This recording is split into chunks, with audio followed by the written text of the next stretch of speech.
இப்போ நீங்கள் பார்த்துக்கிட்டு இருக்குது தடுப்பணை சுத்தமல்லி. இந்த தண்ணி எங்கேருந்து வருதுன்னா தாமிரபரணி, அதாவது காரையாற்றுலேருந்து கிளம்புற தண்ணி. அந்த ஒவ்வொரு தடுப்பணையாக இந்த தடுப்பணை வந்து அரசு கட்டினது. ஸ்ரீவைகுண்டம் தடுப்பணை தான் வெள்ளக்காரன் காலத்தில் கட்டினது, பிரிட்டிஷ் அரசு கட்டினது.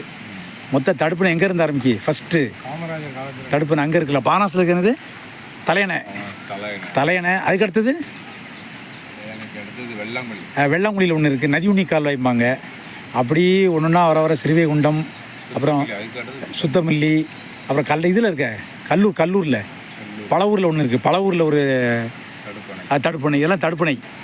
இந்த தடுப்பணை எதுக்காக வச்சுருக்காங்கன்னா நீர்ப்பாசனம், வயல்களுக்கு நீர்ப்பாசனம், தண்ணியை வேஸ்ட் பண்ணக்கூடாது அப்படிங்கிறக்காக.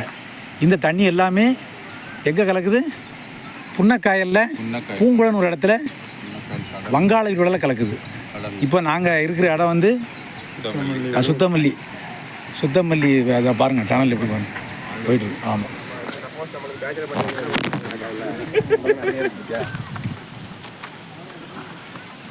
போங்க.